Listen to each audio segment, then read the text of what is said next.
Original Intent, Chapter 2: Religion and the Constitution. The question of what the founders intended as the proper relationship between religious expressions and public life, whether in education, law, government, or throughout society in general, is clearly documented in their numerous writings on this subject. Those records establish their intent and thus clarify their two references to religion in the Constitution. The first reference is in Article 6, Section 3. No religious test shall ever be required as a qualification to any office or public trust under the United States. The second is in the First Amendment. Congress shall make no law respecting an establishment of religion or prohibiting the free exercise thereof. Through the years, these two constitutional requirements have formed the basis of many judicial decisions. Historically, legal scholars have examined both phrases when seeking the intent of either. The understanding of each was made more complete through the examination of both. The goal was always to identify and establish the original context and purpose of those two religious provisos before attempting to apply them. However, in Everson, 1947, the modern court discarded this objective. It first divorced the First Amendment from its original purpose and then reinterpreted it without regard to either historical context or previous judicial decisions. The result was that the court abandoned the traditional constitutional meaning of religion as a single denomination or system of worship, and instead substituted a new modern concept which even now remains vague and nebulous, having changed several times in recent years. By this substitution, the court created a new and foreign purpose for the First Amendment and completely rewrote its scope of protections and prohibitions. In attaching today's enlightened perceptions to yesterday's acts, the court demonstrated an unscholarly and even disquieting approach to both law and history. As explained by founder Noah Webster, not only misinterpretation, but even serious error can result when original meanings are ignored. In the lapse of 2 or 3 centuries, changes have taken place in which particular passages obscure the sense of the original languages. The effect of these changes is that some words are being now used in a sense different from that which they had, and thus present wrong signification or false ideas. Whenever words are understood in a sense different from that which they had when introduced, mistakes may be very injurious. To avoid the injurious mistakes which may arise from misinterpreting the First Amendment, one needs simply establish the original intent of that amendment. How can this be accomplished? As President Thomas Jefferson admonished Supreme Court Justice William Johnson, on every question of construction, carry ourselves back to the time when the Constitution was adopted. Recollect the spirit manifested in the debates, and instead of trying what meaning may be squeezed out of the text or invented against it, conform to the probable one in which it was passed. James Madison also declared, I entirely concur in the propriety of resorting to the sense in which the Constitution was accepted and ratified by the nation. In that sense alone, it is the legitimate Constitution. And if that not be the guide in expounding it, there can be no security for a consistent and stable, more than for a faithful exercise of its powers. What a metamorphosis would be produced in the code of law if all its ancient phraseology were to be taken in its modern sense. Justice James Wilson similarly explained, the first and governing maxim in the interpretation of a statute is to discover the meaning of those who made it. Justice Joseph Story emphasized this same principle, declaring, the first and fundamental rule in the interpretation of all instruments, documents, is to construe them according to the sense of the terms and the intention of the parties. It was, and typically still is, a fundamental maxim of law to determine the intent of the authors of a statute before attempting to apply it. Therefore, to discover the legitimate scope of protections and prohibitions intended in either the First Amendment or Article 6, investigate the records from that era, rather than relying on an interpretation concocted by the court 200 years ex post facto. Begin, for instance, by investigating the various proposals for the First Amendment. Notice that of George Mason, a member of the Constitutional Convention and the father of the Bill of Rights, all men have an equal, natural, and unalienable right to the free exercise of religion, according to the dictates of conscience, and that no particular sect or society of Christians ought to be favored or established by law in preference to others. James Madison proposed, "The civil rights of none shall be abridged on account of religious belief or worship, nor shall any national religion be established." The Annals of Congress from June 8, 1789 to September 25, 1789 contain the complete official records of those who drafted and approved the First Amendment. Notice some of their discussions on its intent. August 15, 1789. Mr. Peter Sylvester of New York had some doubts. He feared it, the First Amendment, might be thought to have a tendency to abolish religion altogether. Mr. Elbridge Gerry of Massachusetts said it would be read better if it was that no religious doctrine shall be established by law.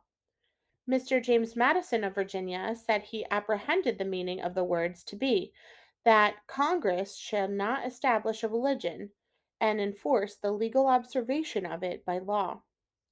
The states seemed to entertain an opinion that under the clause of the Constitution it enabled them, Congress, to make laws of such a nature as might establish a natural religion.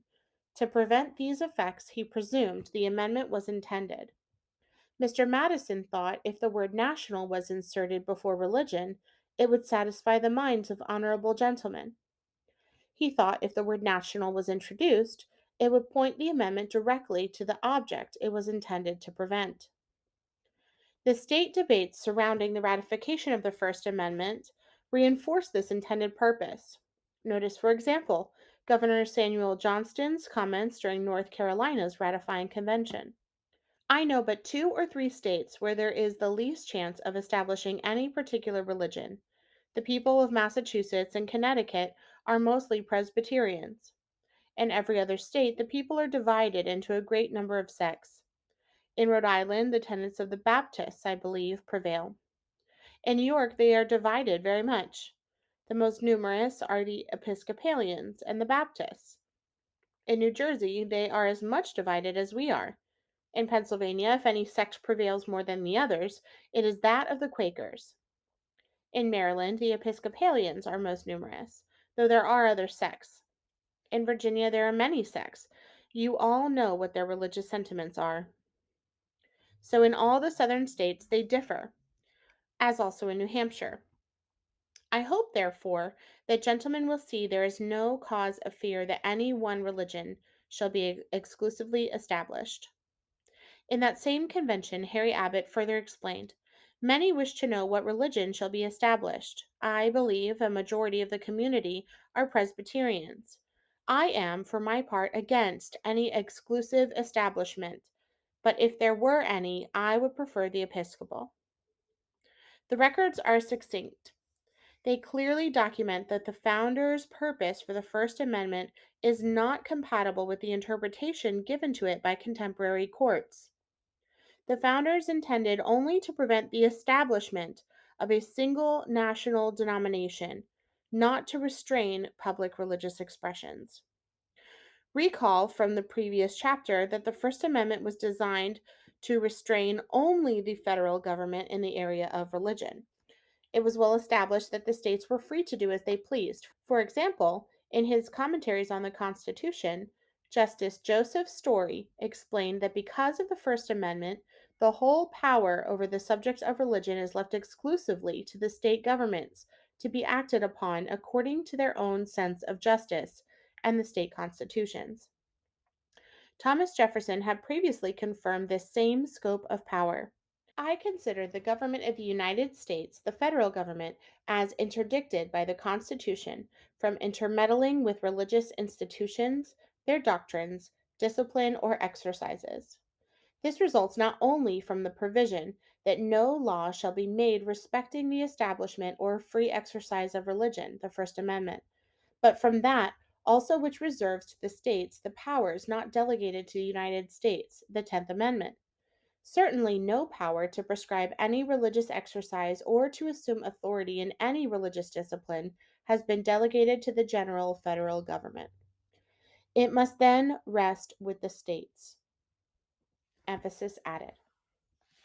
Although it was completely permissible for the states to have their own state established denominations, most simply made provision for the encouragement of religion or for the public teaching of religion in general, as, for example, in the Constitution of New Hampshire and Massachusetts. As morality and piety, rightly grounded on evangelical principles, will give the best and greatest security to government and will lay in the hearts of men the strongest obligations to due subjection, and as the knowledge of these is the most likely to be propagated throughout a society by the institution of the public worship of the deity, and of public instruction in morality and religion. Therefore, to promote these important purposes, the people of this state have a right to empower, and do hereby fully empower the legislature to authorize from time to time the several towns, parishes, bodies incorporate, or religious societies within this state to make adequate provision at their own expense for the support and maintenance of public Protestant teachings of piety, religion, and morality. New Hampshire.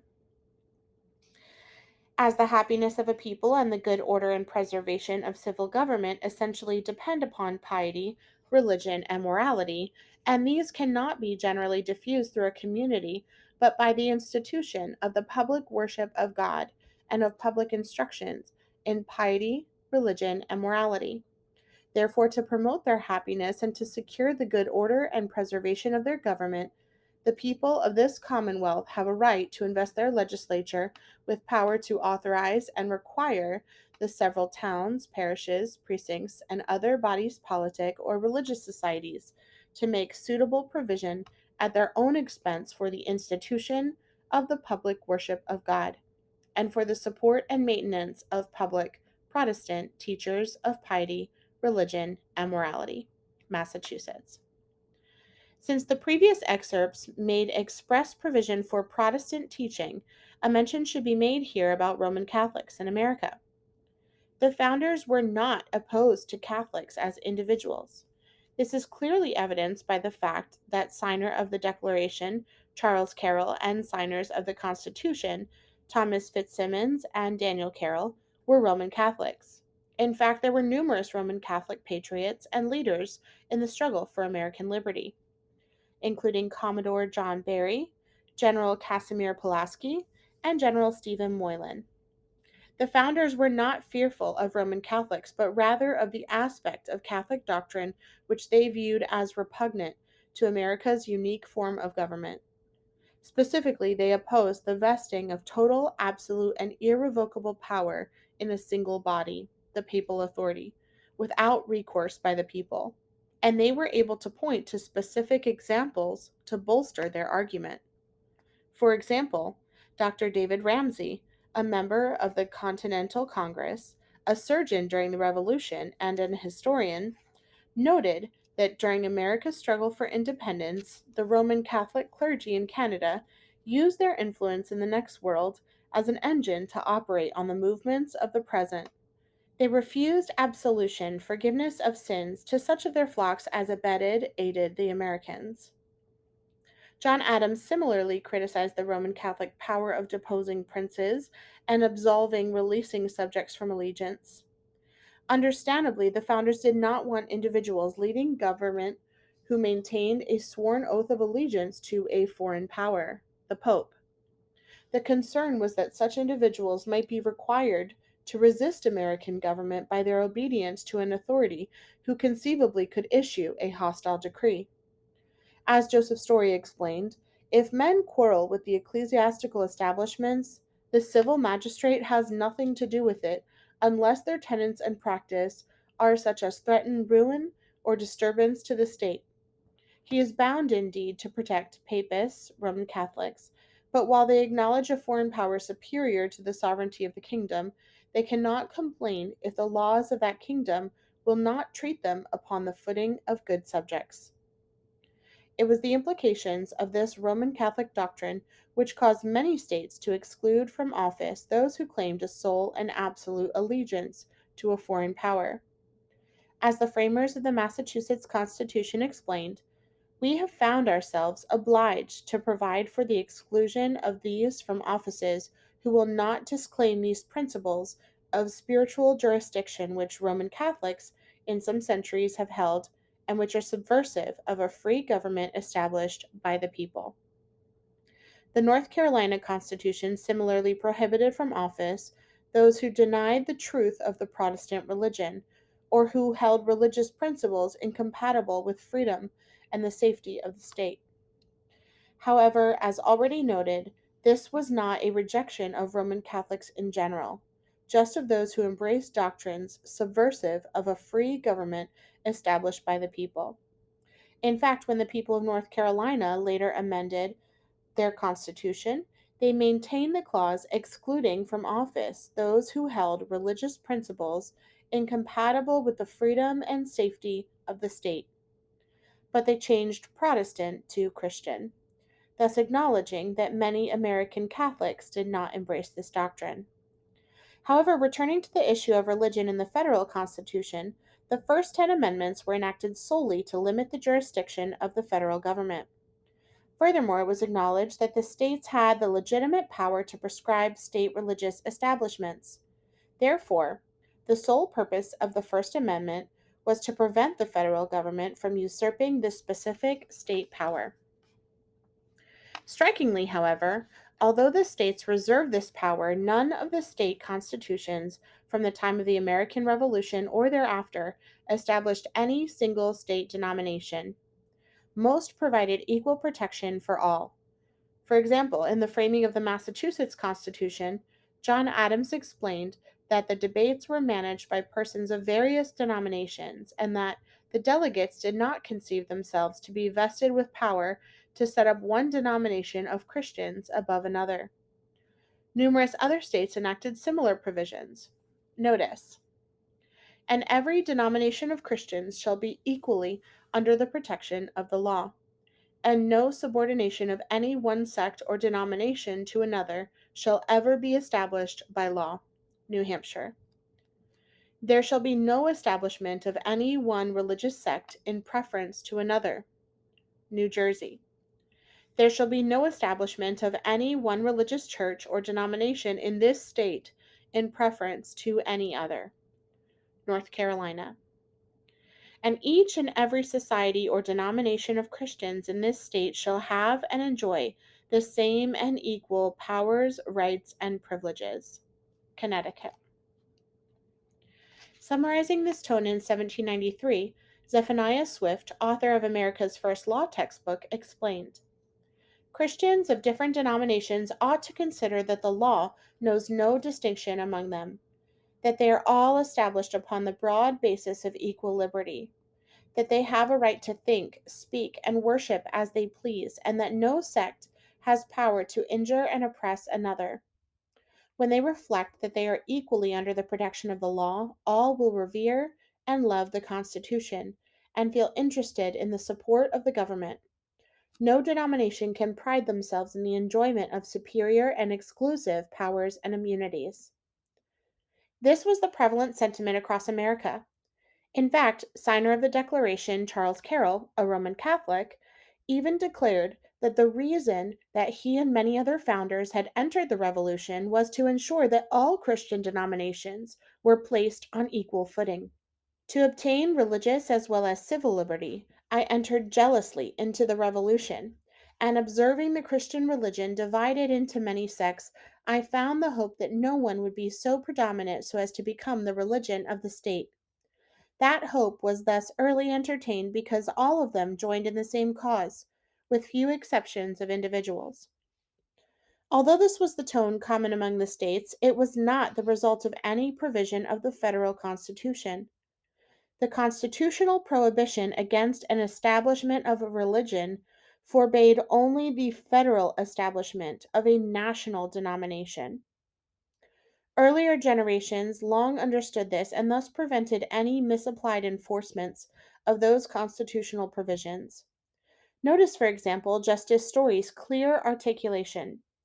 We are not to attribute this First Amendment prohibition of a national religious establishment to an indifference to religion in general, and especially to Christianity, which none could hold in more reverence than the framers of the Constitution. Probably at the time of the adoption of the Constitution and of the amendment to it now under consideration, the general, if not the universal, sentiment in America was that Christianity ought to receive encouragement from the state. An attempt to level all religions and to make it a matter of state policy to hold all in utter indifference would have created universal disapproval, if not universal indignation, anger. Notice, too, the same clear understanding expressed in the 1853 and 1854 House and Senate Judiciary Committee reports. House Judiciary Committee. What is an establishment of religion? It must have a creed defining what a man must believe. It must have rites and ordinances which believers must observe. It must have ministers or defined qualifications to teach the doctrines and administer the rites. It must have tests for the submissive and penalties for the nonconformist. There never was an established religion without all of these. Had the people during the Revolution had a suspicion of any attempt to war against Christianity, that revolution would have been strangled in its cradle. At the time of the adoption of the Constitution and the amendments, the universal sentiment was that Christianity should be encouraged, not any one sect or denomination. Any attempt to level and discard all religion would have been viewed with universal indignation. Religion, must be considered as the foundation on which the whole structure rests. In this age, there can be no substitute for Christianity. That in its general principles is the greatest conservative element on which we must rely for the purity and permanence of free institutions. That was the religion of the founders of the Republic, and they expected it to remain the religion of their descendants. Senate Judiciary Committee. The clause speaks of an establishment of religion. What is meant by that expression? It referred without doubt to that establishment which existed in the mother country, which was an endowment at the public expense in exclusion of or in preference to any other, by giving to its members exclusive political rights, and by compelling the attendance of those who rejected its communion upon its worship or religious observances. These three particulars constituted that union of church and state, of which our ancestors were so justly jealous, and against which they so wisely and carefully provided. They, the founders, intended by this amendment to prohibit an establishment of religion such as the English Church presented, or anything like it. But they had no fear or jealousy of religion itself, nor did they wish to see us an irreligious people. They did not intend to spread over all the public authorities and the whole public action of the nation the dead and revolting spectacle of atheistical apathy. The First Amendment was enacted only for a very narrow purpose and to prohibit a very specific offense. The founders, however, not only chose not to establish federally any particular denomination of Christianity, they further never intended the First Amendment to become a vehicle to promote a pluralism of other religions, as Justice Story explained in his commentaries. The real object of the First Amendment was not to countenance, much less to advance, Mahometanism or Judaism or infidelity by prostrating Christianity, but to exclude all rivalry among Christian sects. Some people raise two objections against the original intent of the First Amendment. First, they argue that its purpose is no longer valid today since at the time of the founders, the nation was completely homogeneous in its faith. This assertion is incorrect. The founders openly acknowledged the presence of numerous religious groups in America, including Buddhists, Muslims, Jews, etc. In fact, in 1790, Dr. Benjamin Rush, a signer of the Declaration and one of America's top educators, authored the first work calling for free public schools. In that work, he declared, "Such is my veneration for every religion that reveals the attributes of the deity, or a future state of rewards and punishments, that I had rather see the opinions of Confucius or Mohammed inculcated upon our youth than to see them grow up wholly devoid of a system of religious principles. But the religion I mean to recommend in this place is that of the New Testament. All its doctrines and precepts are calculated to promote the happiness of society and the safety and well being of civil government." Numerous religions did exist in America at the time of the founders, and the founders understood the potential of any major religions to a society, but they specifically preferred Christianity. A fact John Adams made clear in a letter to Thomas Jefferson. "Who composed that army of fine young fellows that was then before my eyes? There were among them Roman Catholics, English Episcopalians, Scotch and American Presbyterians, Methodists, Moravians, Anabaptists, German Lutherans, German Calvinists, Universalists, Arians, Presleyans, Socinians, Independents, Congregationalists, Horse Protestants and House Protestants, Deists and Atheists and Protestants, qui ne croient rien." Very few, however, of these several species, nonetheless, all educated in the general principles of Christianity. Could my answer be understood by any candid reader or hearer to recommend to all the others the general principles, institutions, or systems of education of the Roman Catholics, or those of the Quakers, or those of the Presbyterians, or those of the Methodists, or those of the Moravians, or those of the Universalists, or those of the philosophers? No. The general principles on which the Fathers achieved independence were general principles of Christianity. Now, I will avow that I then believed, and now believe, that those general principles of Christianity are as eternal and immutable as the existence and attributes of God. I could therefore safely say, consistently with all my then and present information, that I believe they would never make discoveries in contradiction to those principles. Today, we might accurately describe the principles of Christianity as the Judeo-Christian ethic. Since the founders showed great attachment to the Hebrews, see chapter 8 for detailed information of the founders' views on this group. Yet, even though the founders openly acknowledged their veneration for Judaism, they nonetheless believed that the teachings of Christ provided the greatest benefit for civil society. Thomas Jefferson explained, "The precepts of philosophy and of the Hebrew code laid hold of actions only. He, Jesus, pushed his scrutinies into the hearts of men, erected his tribunal in the region of his thoughts, and purified the waters at the fountainhead." Zephaniah Swift similarly explained, "Indeed, moral virtue is substantially and essentially enforced by the precepts of Christianity, and may be considered to be the basis of it. But in addition to moral principles, the Christian doctrines inculcate a purity of heart and holiness of life, which constitutes its chief glory.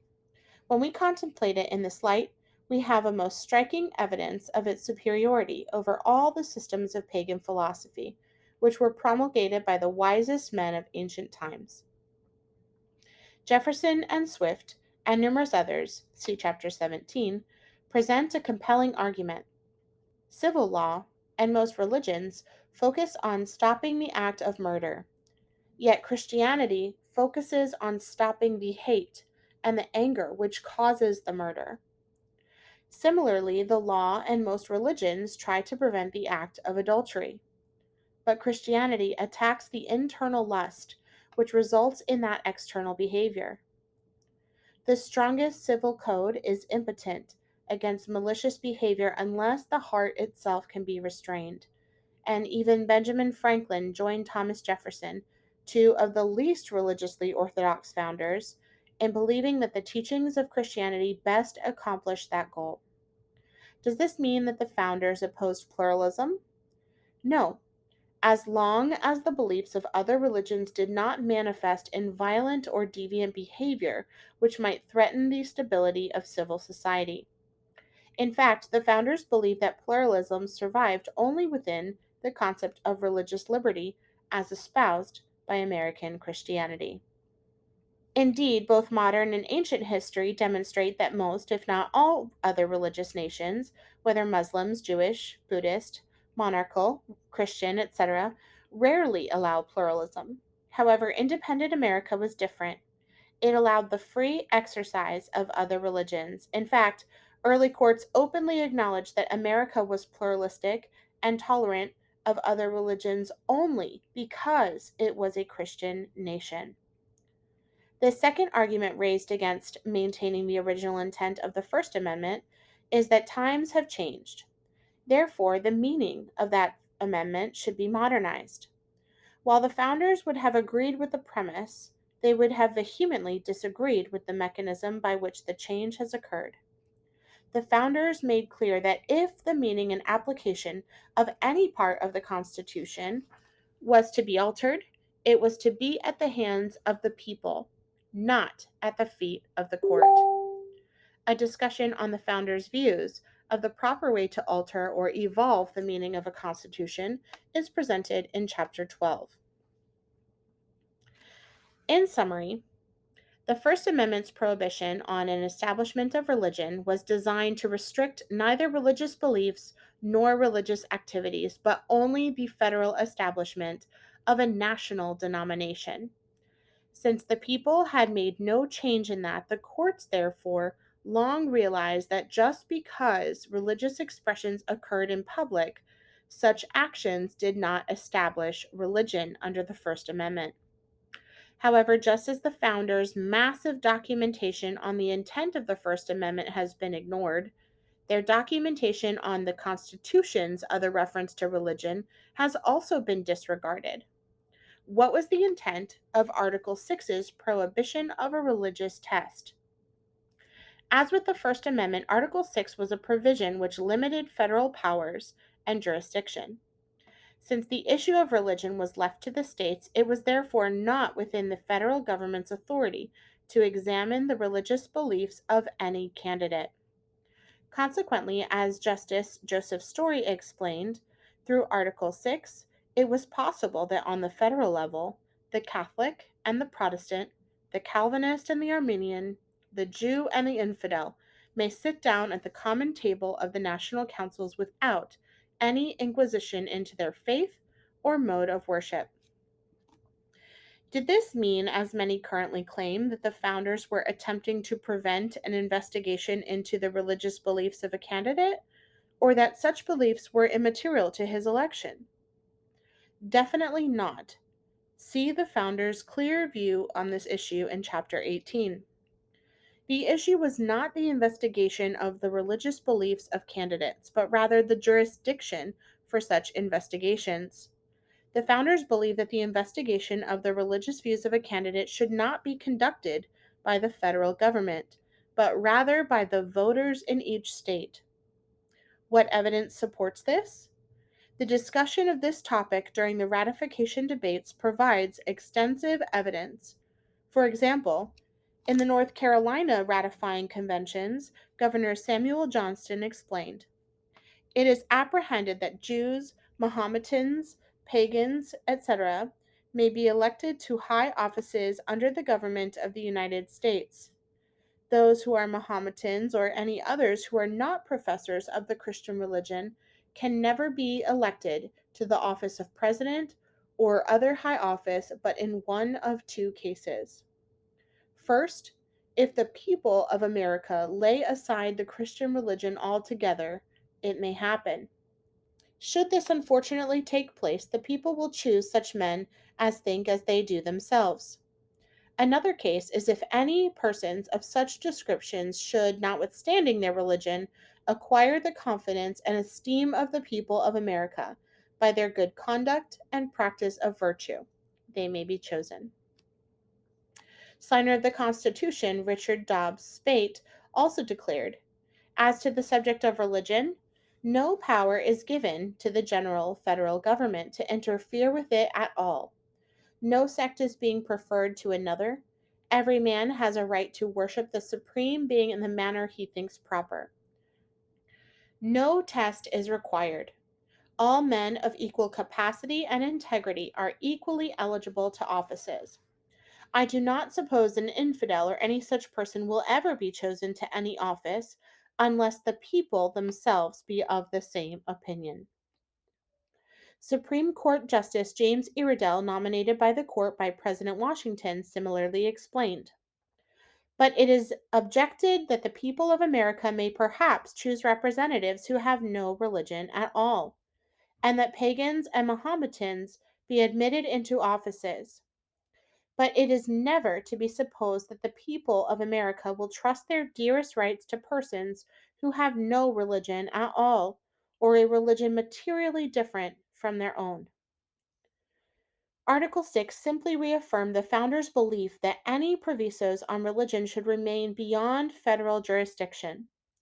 The court's initial abrogation of the original purpose of the Constitution's religious test clause occurred in Torcaso v. Watkins, 1961, the court's first ever Article 6 ruling.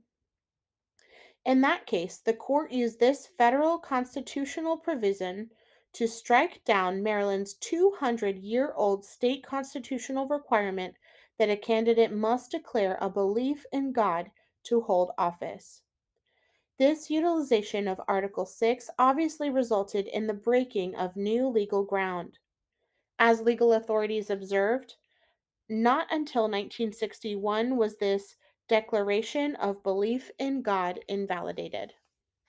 The Torcaso ruling reflected two major mistakes by the court, one in jurisdiction and one in interpretation. The jurisdiction error was that the Article 6 prohibition against religious tests applied only to the federal and not to the state governments. The interpretation error was that the Founding Fathers did not consider a requirement to believe in God to be a religious test. As an example, consider the provisions of the 1796 Tennessee Constitution, a document created with the help of the Constitution signer William Blount. Article 8, Section 2. No person who denies the being of God or a future state of rewards and punishments shall hold any office in the civil department of this state. Article 11, Section 4. That no religious test shall ever be required as a qualification to any office or public trust under this state. Article 8 first requires a belief in God to hold office. Then Article 11 prohibits a religious test. Clearly, then, requiring a belief in God was not a religious test in their view. In fact, the founders believed that any oath or affirmation, including that of elected officials, to uphold the Constitution presupposed a belief in God. For example, Supreme Court Justice James Iredell observed, according to the modern definition 1788 of an oath, it is considered a solemn appeal to the Supreme Being for the truth of what is said by a person who believes in the existence of a Supreme Being and in a future state of rewards and punishments, according to that form which would bind his conscience most. Signer of the Constitution Rufus King explained, in our laws, by the oath which they prescribe, we appeal to the Supreme Being so to deal with us hereafter as we observe the obligation of our oaths. The pagan world were and are without the mighty influence of this principle which is proclaimed in the Christian system. Their morals were destitute of its powerful sanction, while their oaths neither awakened the hopes nor fears which a belief in Christianity inspires. George Washington, too, believed that an oath inherently contained a sense of religious obligation. In his farewell address, he asked, Where is the security for property, for reputation, for life, if the sense of religious obligation desert the oaths? And John Adams similarly declared, oaths in this country are as yet universally considered as sacred obligations. Also indicative of this belief is the fact that when the Convention of South Carolina ratified the Constitution in 1788, it proposed that Article 6, the word other, should be inserted after the word no, implying that an oath or affirmation to support the Constitution was itself a religious test. Numerous other sources further illustrate the fact that the taking of an oath presupposed a belief in God. For example, the 1799 Kentucky Constitution declared, "The manner of administering an oath or affirmation shall be esteemed by the General Assembly, the legislature, the most solemn appeal to God." Other constitutions contain the same declaration. Chancellor James Kent, a father of American jurisprudence, noted that an oath of office was a religious solemnity, and that to administer an oath was to call in the aid of religion. In the case People versus Ruggles, 1811, Kent ruled that Christianity was partial to the law, and to cast contumelious, insulting reproaches upon it tended to weaken the efficacy or effectiveness of oaths, again affirming the intrinsic relationship between taking an oath and a belief in God. In Commonwealth v. Wolfe, 1817, the Supreme Court of Pennsylvania explained that laws cannot be administered in any civilized government unless the people are taught to revere the sanctity of an oath. It is of the utmost importance, therefore, that they should be reminded of their religious duties, thus again coupling an oath with a religious duty. Early school books also taught that to take an oath inherently required a belief in God. One text explained, "An oath supposes that he who takes it believes that there is a God who will, in a future life, reward the worthy and punish the wicked." An early House Judiciary Committee also declared, "Laws will not have permanence or power without the sanction of religious sentiment, without a firm belief that there is a power above us that will reward our virtues and punish our vices." In his arguments before the U.S. Supreme Court, Daniel Webster, the great defender of the Constitution, queried, "What is an oath?" "It is found on a decree of consciousness that there is a power above us that will reward our virtues or punish our vices." Our system of oaths in all our courts by which we hold liberty and property and all our rights are founded on or rest on Christianity and a religious belief. He further noted, "We all know that the doctrine of the law is that there must be in every person who enters court as a witness, be he Christian or Hindu, that there must be a firm conviction on his mind that falsehood or perjury will be punished either in this world or the next, or he cannot be admitted as a witness. If he has not this belief, he is disenfranchised. If he has not this belief, he is disfranchised, not admitted." Justice Story confirms this, declaring that infidels and pagans were banished from the halls of justice as unworthy of credit. And the New York Spectator of August 23, 1831 reported, "The Court of Common Pleas of Chester County in New York a few days since rejected a witness who declared his disbelief in the existence of God. The presiding judge remarked that he had not before been aware that there was a man living who did not believe in the existence of God, that this belief constituted the sanction of all testimony in a court of justice, and that he knew of no cause in a Christian country where a witness had been permitted to testify without such belief." This had long been the practice of the courts. For example, Zephaniah Swift declared, "All persons who believe in the existence of God, let their religion be what it will, may be admitted to be witnesses. An oath is a solemn appeal to the Supreme Being that he who takes it will speak the truth, and an imprecation of his vengeance if he swears false." An oath, whether taken by a court witness or a public official, inherently signified a belief in God. There are abundant examples that this was not just an 18th century phenomenon. For instance, in 1834, a legal guide for Tennessee judges declared, "Judges, justices of the peace, and all other persons who are or shall be empowered to administer oaths shall require the party to be sworn to lay his hand upon the holy evangelist of Almighty God, in token of his engagement to speak the truth, as he hopes to be saved in the way and method of salvation pointed out in that blessed volume.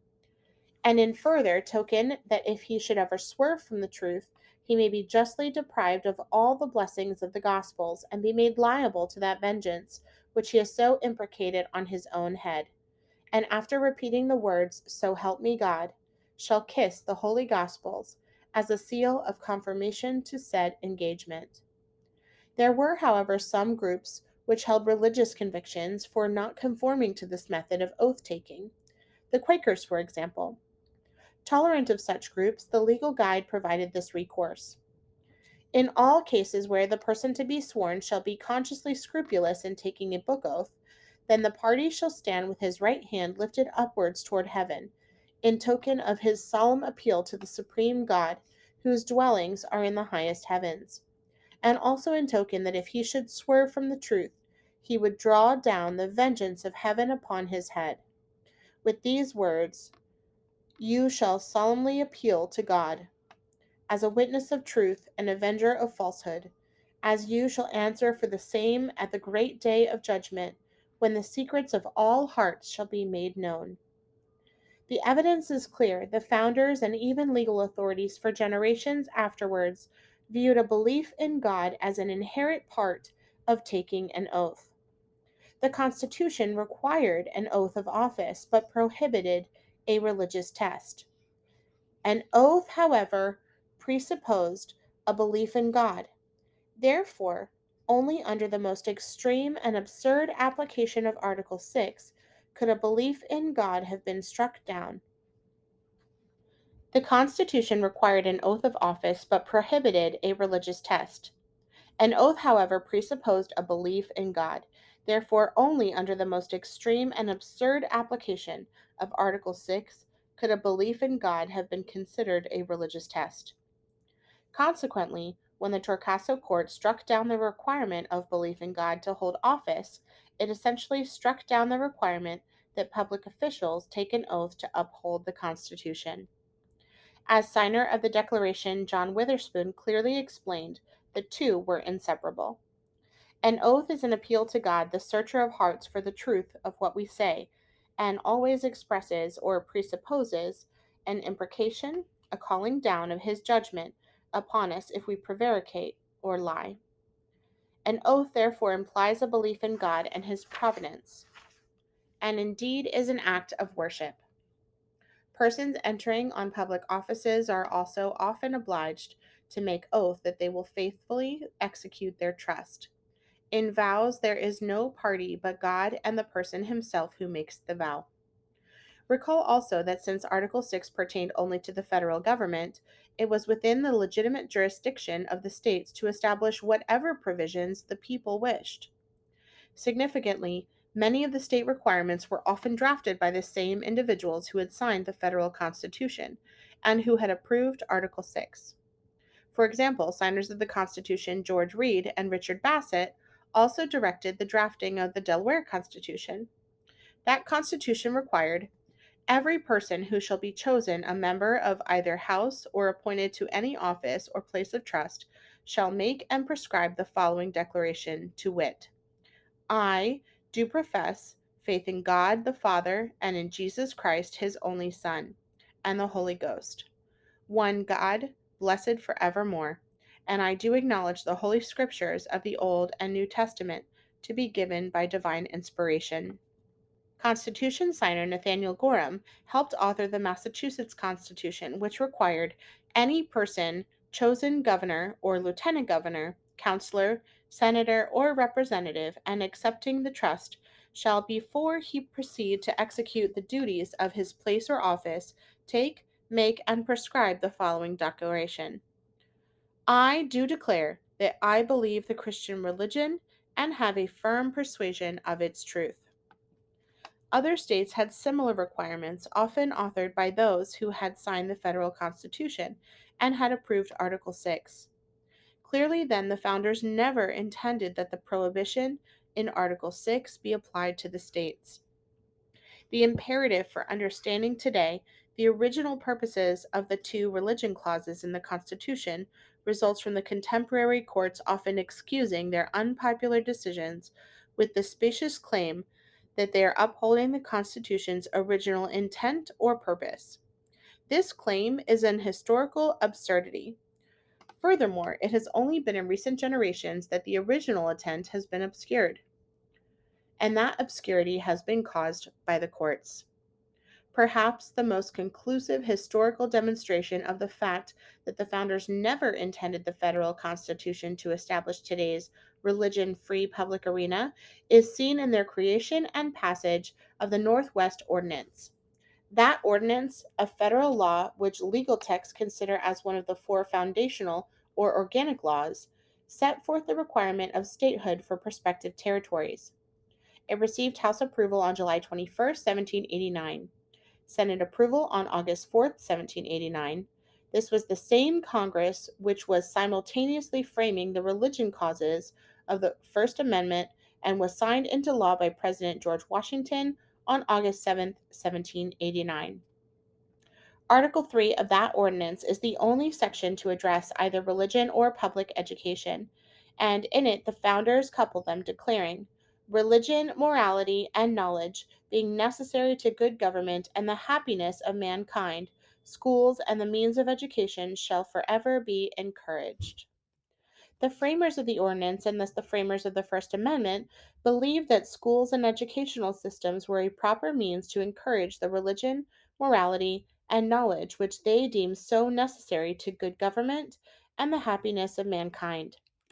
Subsequent to the passage of this ordinance, when a territory applied for admission as a state, Congress issued an enabling act, establishing the provisions of the ordinance as criteria for drafting a state constitution. For example, when Ohio Territory applied for statehood in 1802, its enabling act required that Ohio form its government in a manner not repugnant to the ordinance. Consequently, the Ohio Constitution declared religion, morality, and knowledge being essentially necessary to the good government and the happiness of mankind, schools and the means of instruction shall be forever encouraged by legislative provision. While this requirement originally applied to all the territorial holdings of the United States in 1789, the Northwest Territory, Ohio, Indiana, Illinois, Michigan, Wisconsin, and Minnesota, as more territory was gradually ceded to the United States, the Southern Territory, Mississippi, and Alabama, Congress applied the requirements of the ordinance to that new territory. Therefore, when Mississippi applied for statehood in 1817, Congress required that it form its government in a manner not repugnant to the principles of the ordinance. Hence, the Mississippi Constitution declared religion, morality, and knowledge being necessary to good government, the preservation of liberty, and the happiness of mankind. Schools and the means of education shall be forever encouraged in this state.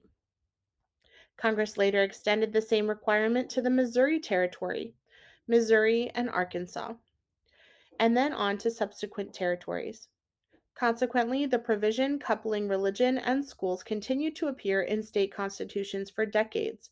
For example, the 1858 Kansas Constitution required religion, morality, and knowledge, however, being essential to good government, it shall be the duty of the legislature to make suitable provisions for the encouragement of schools and the means of instruction. Similarly, the 1875 Nebraska Constitution required religion, morality, and knowledge, however, being essential to good government, it shall be the duty of the legislature to pass suitable laws to encourage schools and the means of instruction. Numerous other territorial papers and state constitutions, past and present, make it clear that the founding fathers never intended to separate religious instruction or religious activities from the public or official life. Yet today, the courts have misinterpreted the First Amendment and Article 6 to prohibit exactly what the founders intended to protect. The dilemma outlined in this chapter was succinctly described by Justice William Rehnquist in Wallace v. Jaffrey. History must judge whether it was the father of his country in 1789 or a majority of the court today which has strayed from the meaning of the First Amendment. The historical straying from the founders' original meaning for the First Amendment has been greatly facilitated by an overused, misused, and even regularly abused historical phrase, the separation of church and state. Although these words are familiar to virtually the entire nation, few Americans know their history. Where did this phrase originate?